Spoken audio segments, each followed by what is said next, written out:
시대를 대변하는 보수의 아이콘 윤창중이 쓴 두 권의 책 피정 2017년 12월 구매에 관한 문의는 010-8881-4649 010-8881-4649 도서출판 윤창중 칼럼세상으로 전화주세요. 사랑하고 존경하는 국민 여러분, 해외에 계신 애국동포 여러분, 오늘 칼럼은 말이죠. 지금까지 이 태극기 세력, 자유민주주의 보수 우파, 국가 중심 세력이 여기까지 오는데 그 위력을 모으는데 정말 기적과 같은 일이 벌어졌다.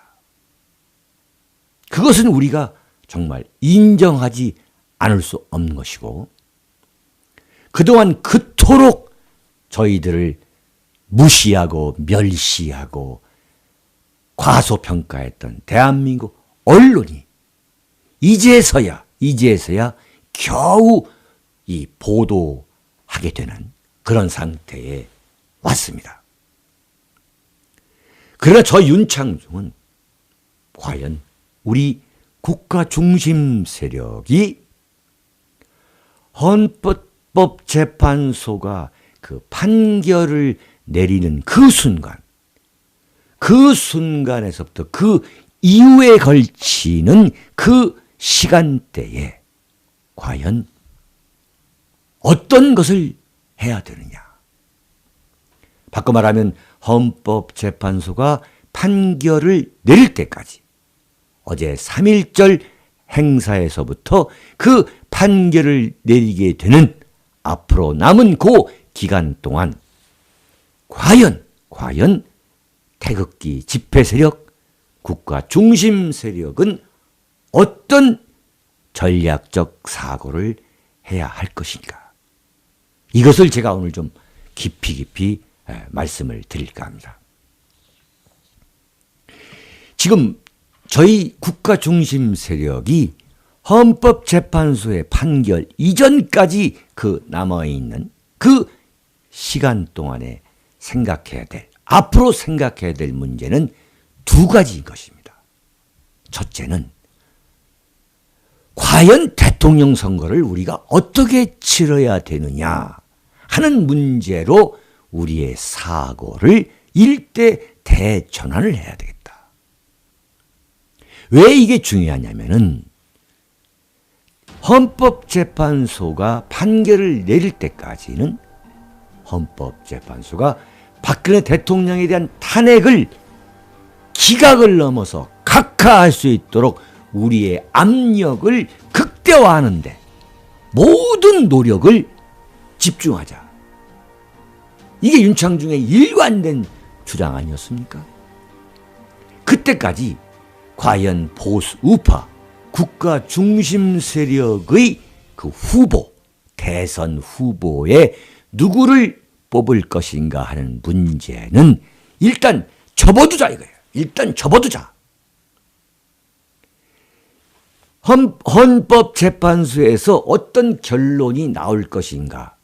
그 헌법재판소의 판결이 날 때까지는 누구를 대선 후보로 만들 것인가는 일체 생각하지 말고 오로지 박근혜 대통령이 헌법재판소로부터 기각을 넘어서 기각이 아닌 각하가 될 수 있도록 헌법재판소를 향해 모든 압력을 극대화하는데 저의 모든 역량과 저력을 집중하자. 이런 얘기 아니겠습니까? 자, 그런데 바로 그 판결이 난 이후에 우리는 어떻게 해야 되느냐?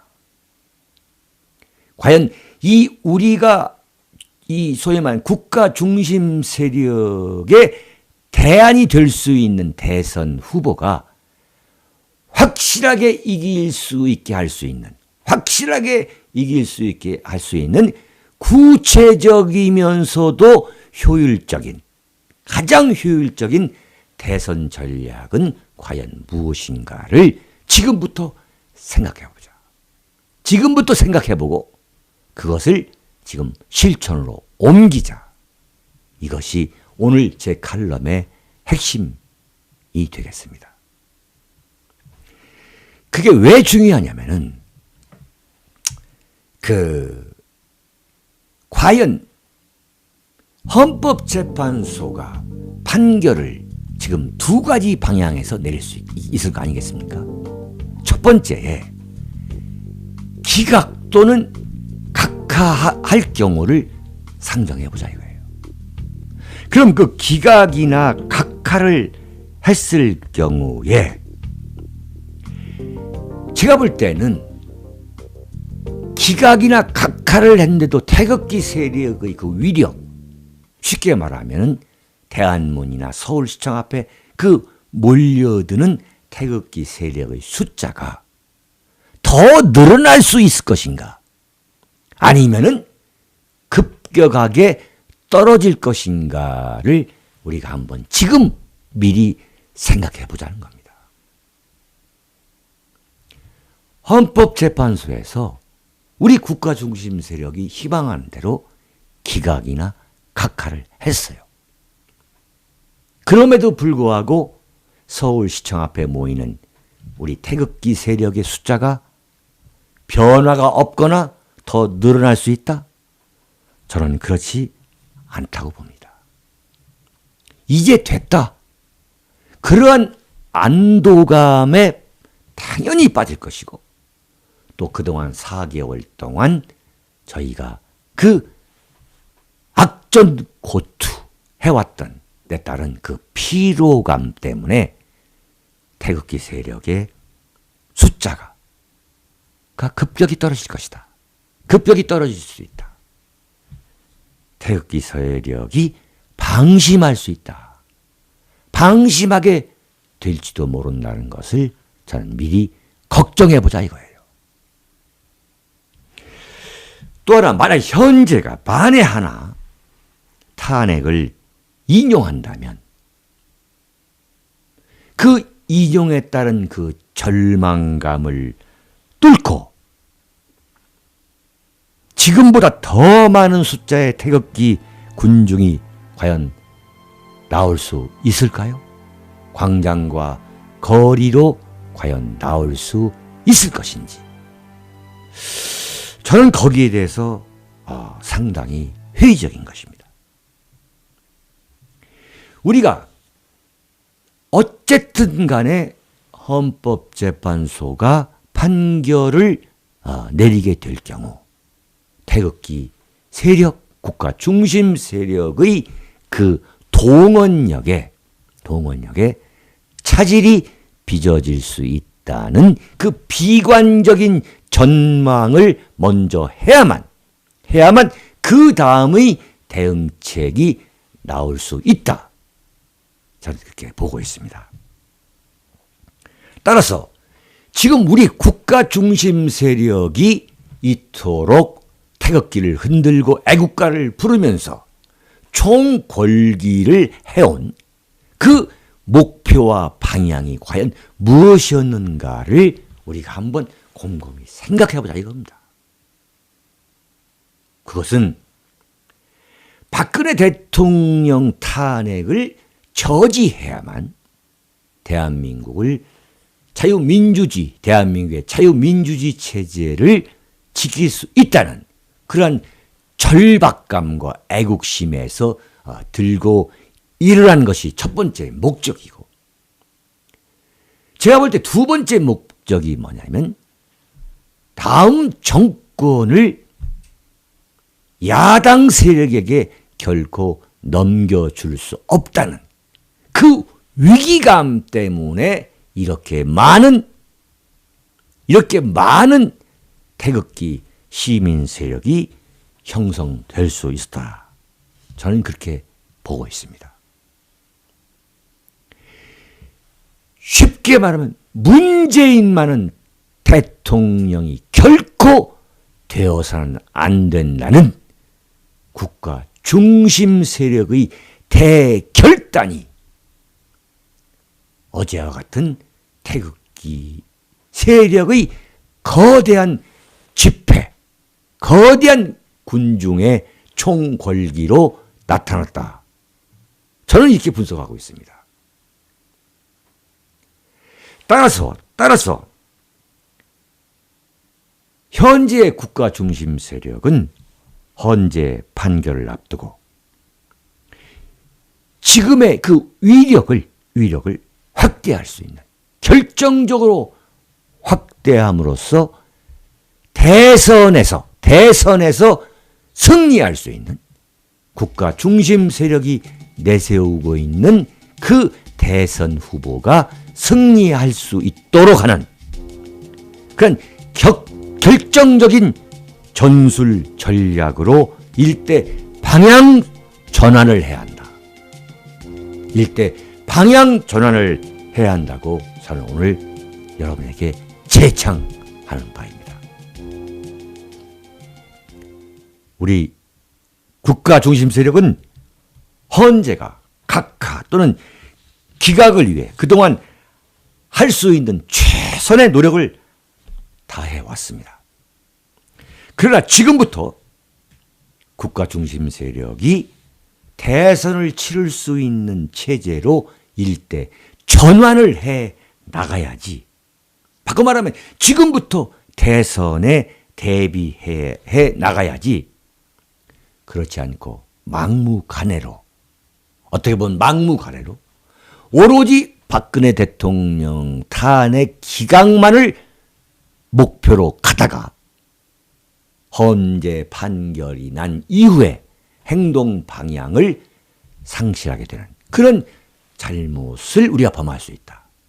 그러니 지금부터 우리가 악전고투하면서 여기까지 사력을 다해 국가 중심 세력의 결집을 했지만 그 결집이, 그 결집력이, 그 동원력이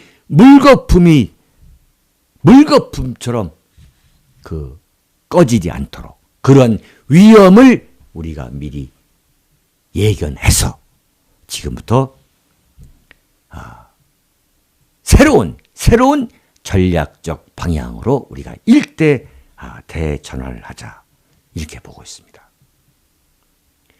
저희 국가 중심 세력은 지금 문재인 세력, 이른바 친문 세력에 비해서 이 대선 레이스에서 엄청나게 뒤져 있는 것은 사실입니다. 그러나 한편으로는 저는 결코 그렇게 볼 수 없다고 제가 단언하는 이유가 있습니다.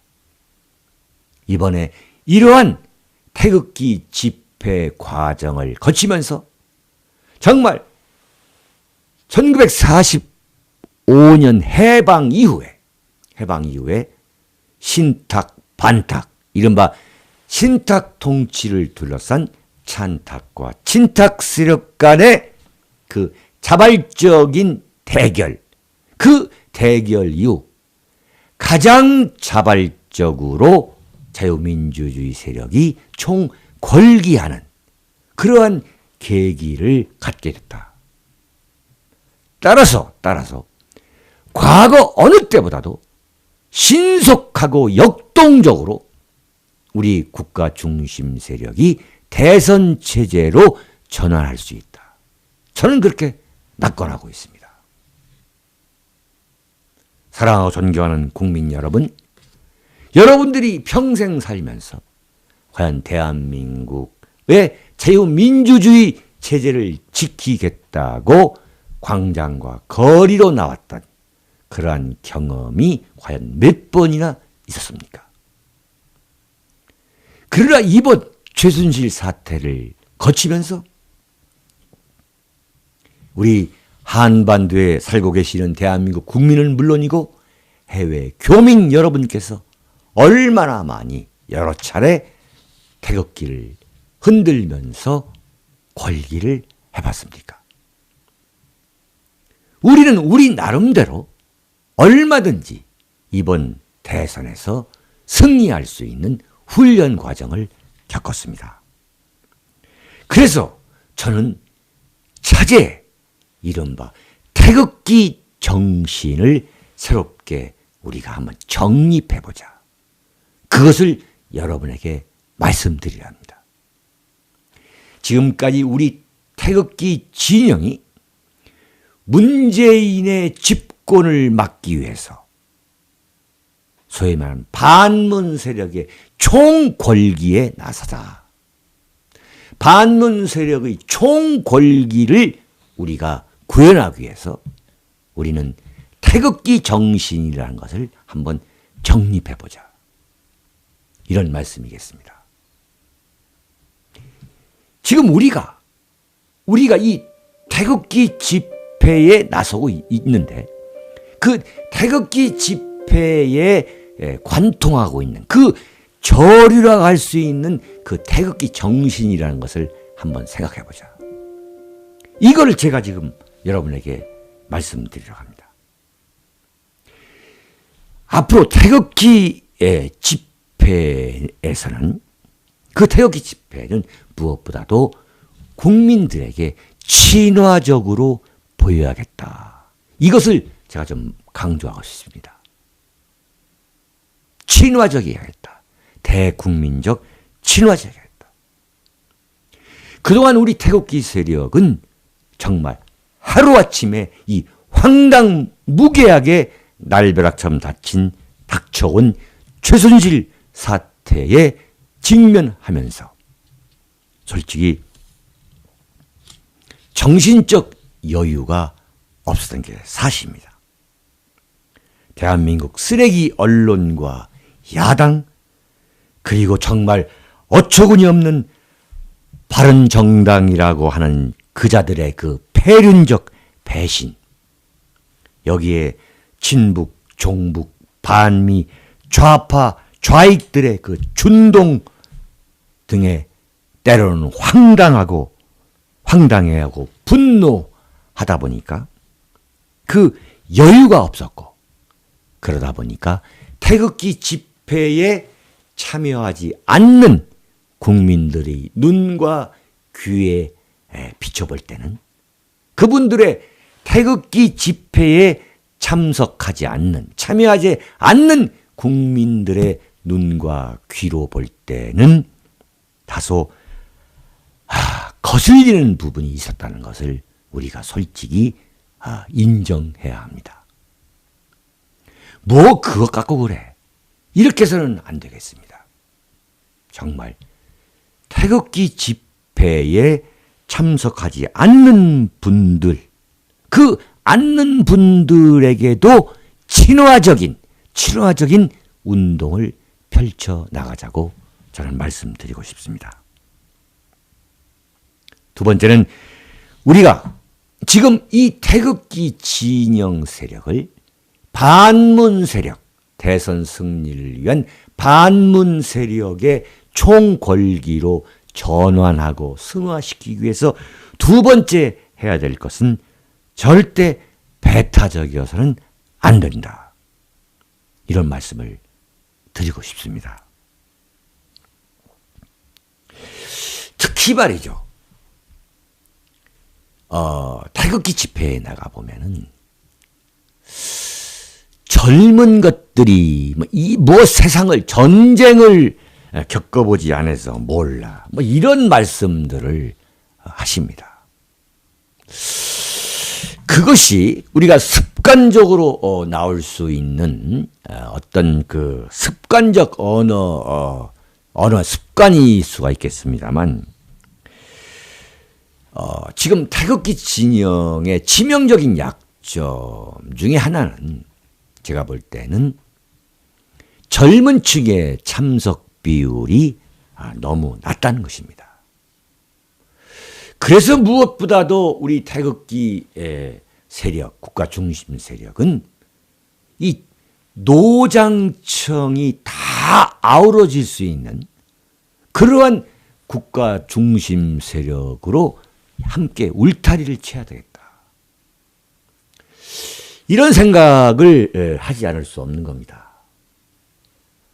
지금 이 방송을 시청해 주시는 분께서는 다소 서운할지 모르겠습니다만, 제가 볼 때는 지금 국민을 100으로 볼 때 지금 태극기 집회에 참석하시는 분들을 대변할 수 있는 이른바 보수 우파 세력은 30% 정도, 100이라는 국민 속에서 30% 정도는 완벽하게 회복되었지만 그 외연을 연장하지 못하면 문재인 세력, 친문 세력에게 참패할 수 있다. 저는 그렇게 분석적이고 통계적으로 저는 설명하고 싶습니다. 그래서 우리 국가 중심 세력은 지금 헌법재판소의 판결이 내려지기 그 이전의 시간을 바로 반문 세력의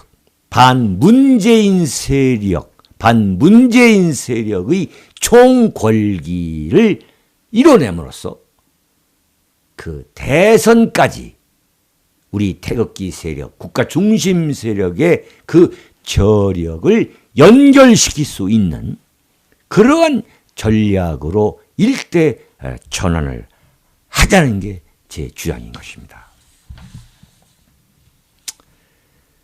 절대 배타적에서는 안 된다. 여러분, 여기에서 제가 에이미 추아라고 현재 그 미국 예일대 교수가 있습니다. 여성분인데요. 중국계 미국인 2세 에이미 추아라는 그 중국계 예일대 교수가 쓴 제국의 미래라고 우리 한글판으로는 제국의 미래라는 그 책이 있습니다. Day of Empire라는 그런 책인데 바로 이 시점에서 다소 그 교훈적이지 않을까 해서 제가 소개를 해드리겠습니다. 그 내용이 뭐냐면은 그 고대 페르시아 제국에서부터 현재 미국이라는 제국에 이르기까지 페르시아 제국에서부터 미국이라는 제국에 이르기까지 그 제국의 흥망성쇠 원인을 분석해 본 책이에요. 정말 방대한 양의 참 엄청난 그 지식을 과시하는 그 지식의 양을 과시하는 책입니다. 그 바로 제국의 흥망성쇠를 결정짓는 가장 중요한 요인은 관용이라는 겁니다. 관용. 네, 관용. 이 관용 정신이 있을 때에 제국이 이 소위 말 제국 형성에 성공을 했고, 그 제국이라는 건 뭡니까? 외연을 확대한단 말이에요. 외연을. 그 배타적으로 돌아설 때에 그 제국은 멸망의 길을 갔다는 거예요. 제국의 미래라는 책인데 이게 중국계 에이미 추아라는 교수가 쓴 건데, 저는 사실 그 대한민국 국민의 한 사람으로서 늘 저는 안타깝게 생각하는 것이, 대한민국은 한 번도 제국을 운영해 본 적이 없었습니까? 저는 참 소위 말하는 백의 민족이다, 평화를 사랑한다, 이런 말에 대해서는 저는 동의할 수 없는데, 제가 일본을 두려워하고 있는 그 이유가, 제가 일본을 두려워하게 된 가장 큰 이유 중 하나가 일본은 제국을 만들어보고 망해본 민족입니다. 제국의 흥망성쇠를 경험해본 그러한 일본인데, 제가 여기에서 이 소위 말하는 이런 책을 여러분께 소개하는 이유도 대한민국이 언젠가는 제국을 운영해보는 그러한 그런 제국의 운영을 경험할 날을 제가 개인적으로 고대하기 때문입니다. 유럽을 삼킨 초원의 지배자 몽골, 지금으로부터 750년 전 아닙니까? 사실 750년 전이라는 게 사실은 그렇게 먼 역사는 아닙니다.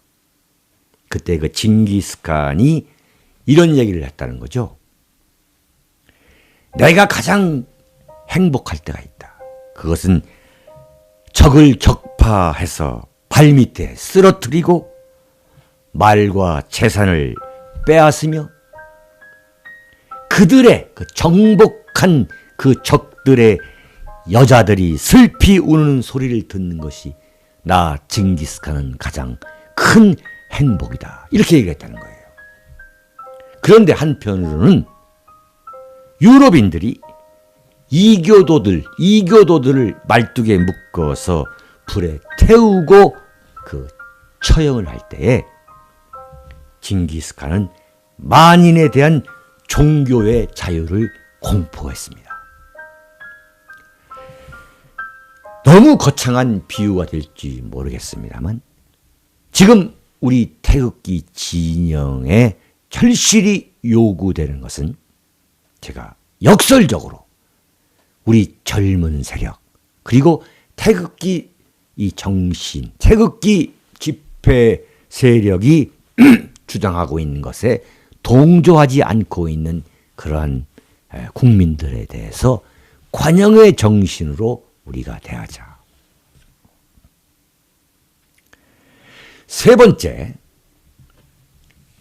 지금까지 우리 태극기 세력은 정말 놀라운 인내심과 자제력을 보여왔습니다만 그럼에도 불구하고 제가 걱정되는 것은 우리 태극기 집회는 처음부터 끝까지 평화적이고 비폭력적이고 비무장의 평화적 시위로 일관해야 한다는 것을 저는 강조하고 싶습니다. 지금 대한민국 언론에서는 보수 우파 태극기 세력의 꼬투리를 잡기 위해서 혈안이 되어 있습니다. 정말 사소한 발언, 장난 삼아서 한 이야기까지도 침소봉대해서 대서특필하고 이것을 사설에 싣기도 합니다.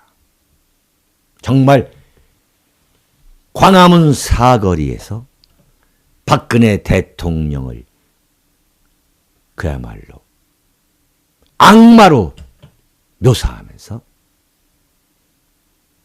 철창 속에 집어넣어가지고 질질 끌고 다니고 단두대에서 참수를 해가지고 그 머리 모양을 그린 그런 악랄한 머리 모양을 그린 그것을 서너 살 먹은 어린아이가 굴리도록 만드는 땅바닥에 굴리는 장면이 엄연히 자행되고 있고 이석기 석방 중고생이 단합해서 혁명정권 수립하자는 전교조들의 그 단발마가 지금도 계속되고 있는데도 대한민국 쓰레기 언론들은 한 줄도 보도하지 않고 있는 데 반해서 지금 태극기 집회 진영에서 사소한 잘못, 사소한 꼬투리만 나오게 되면 바로 이것을 대서특필하고 있습니다. 우리가 넘어가서는 안 되겠습니다. 빌미를 주어서는 안 되겠습니다. 바로 우리가 이렇게 태극기 정신을 세워서 현재 진행하고 있는 우리 태극기 진영, 그 태극기 진영을 일대 반문재인, 반문 세력의 총궐기로 일대 전환해서 승화시킬 수 있다면, 그러한 조직을 우리가 만들어 갈 수 있다면, 대선이 언제 치러지든 저는 우리 국가 중심 세력이 단연코 승리할 수 있다고 저는 장담합니다. 우리가 이러한 조직을 만들어 놓는데 성공할 수만 있다면 거기에 아주 짧은 시간 내에 아주 빠르게 우리 국가 중심 세력의 대선 후보가 막대기라도 꼽아놓으면 저는 문재인 세력에게 승리할 수 있다. 저는 단언합니다. 여러분, 결코 비관하지 마십시오. 지금 우리가 하고 있는 이 태극기 이 세력, 이 태극기 진영이 이 태극기 진영을 관통할 수 있는 태극기 정신을 바로 세워서 우리가 더 많은 국민의 호응을 얻어가지고 도저히 거스를 수 없는 대세로 만들 수 있다면 그 위에다가 막대기라도 꼽게 된다면 정말 누구 표현대로 나무 젓가락이라도 꼽을 수 있다면 우리는 승리할 수 있다고 봅니다. 여러분, 우리가 또 그렇게 만들어야 되겠습니다. 사랑하고 존경하는 국민 여러분, 해외에 계시는 애국 동포 여러분, 우리가 결코 절망하지 말고 담대하게 이 시련을 극복해서 우리가 또다시 대한민국을 발전시킬 수 있는 그러한 진정한 승자를 만들어내야 하겠습니다. 그날까지 결코 우리가 좌절하지 말고 그날까지 이겨내야 하겠습니다. 여러분, 여기에서 마치겠습니다. 감사합니다. 안녕히 계십시오.